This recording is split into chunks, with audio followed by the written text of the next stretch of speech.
ముఖ్యంగా ఈరోజు ఇక్కడ పసల్వాది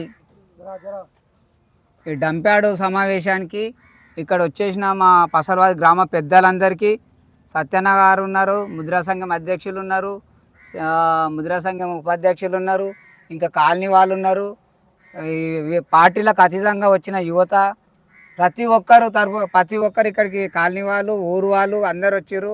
అక్కడ కుర్మ సంఘము పెద్ద మనుషులు వచ్చారు.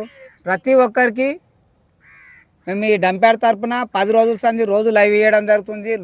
రోజు పొద్దుమీకి లైవ్ ఇవ్వడం జరుగుతుంది. దీని పట్ల 10 రోజుల సంది పోరాటం చేస్తే ఈరోజు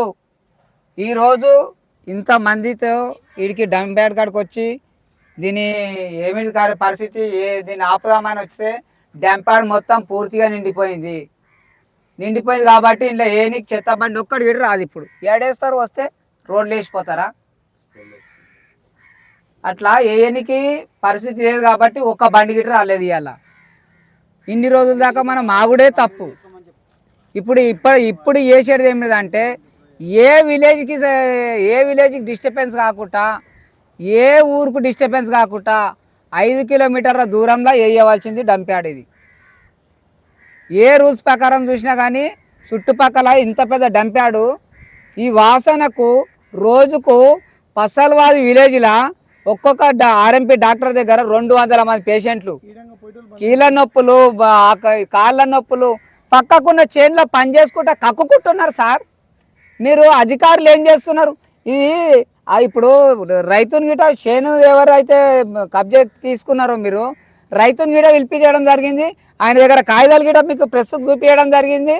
మీకు ఇప్పుడు ఎవరైతే మీకు అధికారంగా పర్మిషన్ ఇచ్చిర్రా, లేకపోతే మీరు దౌర్జన్యంగా తీసుకున్నారా, ఎట్లా తీసుకున్నారా అనేది మాకు తెలపాలి, జనాలకు తెలపాలి. ముఖ్యంగా నాకు కాదు, పసల్వాది విలేజ్ జనాలకు తెలపాలి, ఈ గ్రామానికే తెలపాలి.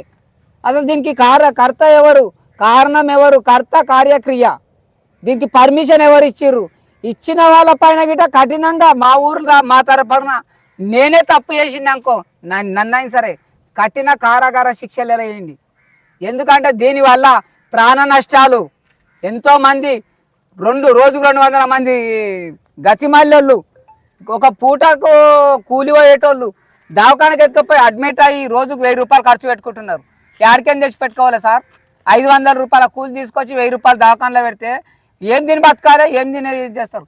ఆ తినకూడు సద్యకూడు తిందామన్నా కానీ ఈ వాసనకు చేన్ల కాడికి టిఫిన్ కట్టుకొచ్చుకునే పరిస్థితి లేదు. పసల్వాదులు అంటే ఎంత దౌర్భాగ్యమైన పరిస్థితి దాపరమైందో ఆలోచన చేయండి.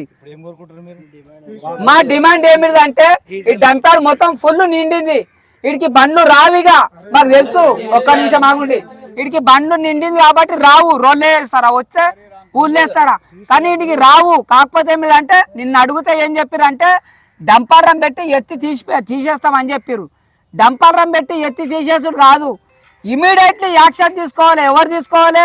మెజిస్ట్రేట్, కలెక్టర్ గారు, మండల్ మెజిస్ట్రేట్, మండల అధికారి, ఎంఆర్ఓ గారు, మరియు తక్షణమే ఆర్డీఓ గారు. కంపల్సరీ వీళ్ళు స్థానికంగా ఉన్న మన ఎమ్మెల్యే చింత ప్రభాకర్ అన్న గారు, ఎక్స్ ఎమ్మెల్యే తూర్పు జయప్రకాష్ రెడ్డి గారు, మీరు టౌన్ ఇప్పుడు మన తెలంగాణ రాష్ట్రానికి ముఖ్యంగా పెద్ద పట్టణం సంగారెడ్డి అంటే పెద్ద డివిజన్, హెడ్ క్వార్టర్ అయిన డివిజన్లోనే ఇంత పెద్ద కుంభకోణం నడుస్తుంది. ఒక చిన్న గ్రామంలో, పసల్వాది అనే విలేజ్లో ఏం చేస్తున్నాం? అసలు అధికారులు ఏం చేస్తున్నారు? ఇంత విషయం జరుగుతున్నది, అధికారులు ఏం చేస్తున్నారు? ఇప్పుడు అధికార దృష్టికి మేము తీసుకొస్తున్నాం కాబట్టి తక్షణమే దీన్ని తొలగించి మా ఊర్లో ఉన్న 5000 జనాభాని ఈ వాసన వల్ల, ఈ డెంగ్యూ, మలేరియా, టైఫాయిడ్ ఈ రోగాల వల్ల, చికెన్ గున్యా ఈ రోగాలు వచ్చి రోజు 200 మంది చచ్చిపోతున్నారు, రోజు 200 మంది హాస్పిటల్ పాలవుతున్నారు.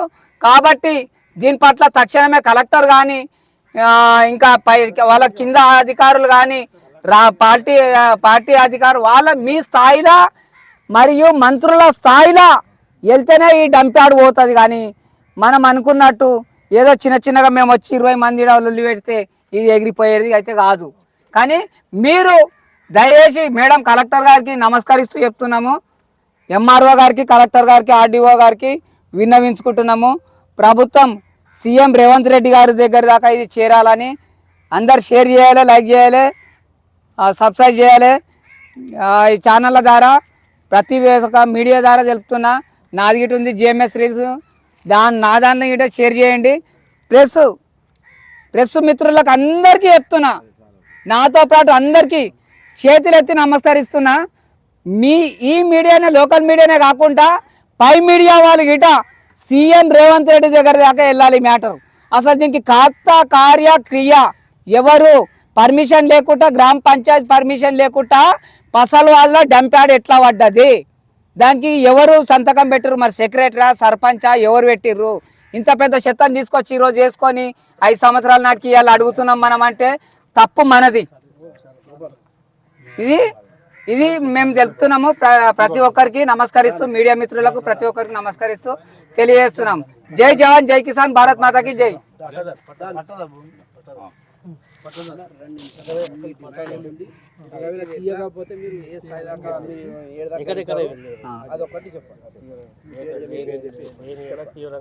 నా పేరు రుద్వారం కరుణాకర్ రెడ్డి, మా నాన్న పేరు రుద్వారం నరేందర్ రెడ్డి. మాకు తరతరాలుగా వారసత్వంగా వస్తున్న భూమి ఇది. 1954 నుండి మాకు సంప్రదించిన భూమి ఇది. ఎక్కడ కూడా ఎలాంటి డిస్టర్బెన్స్ లేదు. ఒక ఓన్లీ ఓసీ అనే కారణంగా ఇక్కడ వచ్చి డంప్యార్డ్ నిర్మించడం జరిగింది. అది కూడా అనాధికారికంగా. నేను డే 1 నుండి కూడా షాడలు తీసుకొని వస్తున్నా, కానీ మమ్మల్ని పోలీసులను పెట్టి భయపెట్టి వాళ్ళు వచ్చి మళ్ళీ ఒక 200 మంది పోలీసులను పెట్టి నిర్మించడం జరిగింది. లాస్ట్కి కంటెంప్ట్ కోడ్ కూడా ఉంది. కంటెంప్ట్ కోడ్ కూడా తీసుకురావడం జరిగింది. కానీ ప్రభుత్వానికే సహకరిస్తుంది, కానీ ఒక కామన్ మ్యాన్కు సహకరించట్లేదు. దయచేసి ఇక్కడ నుండి తీయవలసిందిగా కోరుతున్నాము. మా భూమి మాకు ఇప్పియాలి. లేని ఎడల మేము ఎంతవరకైనా పోగలుగుతాం, పోవాలని ట్రై చేస్తున్నాం. 4 ఏళ్ళ నుండి పోరాడుతున్నా, అందరికీ ఇస్తున్నా, ప్రతి ఒక్కరికి 2019 నుండి పోరాడుతున్నా దీనికోసం. కానీ ఎవరు వచ్చి కూడా ఎలాంటి యాక్షన్ తీసుకోవట్లేదు. దయచేసి యాక్షన్ తీసుకోవాలని కోరుకుంటున్నాం.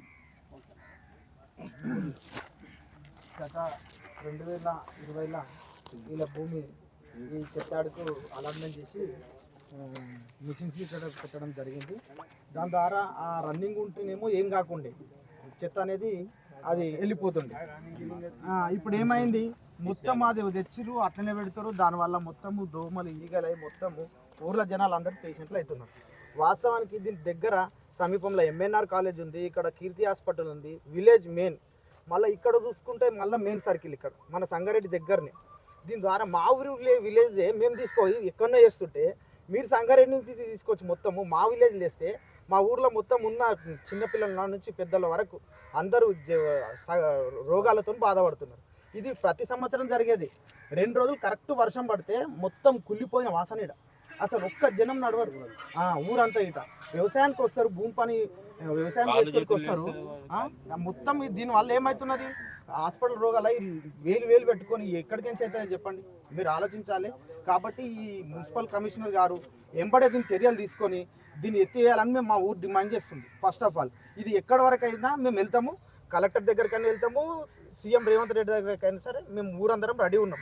దీనికి ఒక్కలే కాదు, చుట్టుపక్కల ఉన్న తాండాలు ఉన్నాయి, ఇక్కడ ఐఐటి కాలేజ్ ఉంది, మనకు ఎంత దగ్గర ఉందండి మీరు ఒక్కసారి ఆలోచించండి.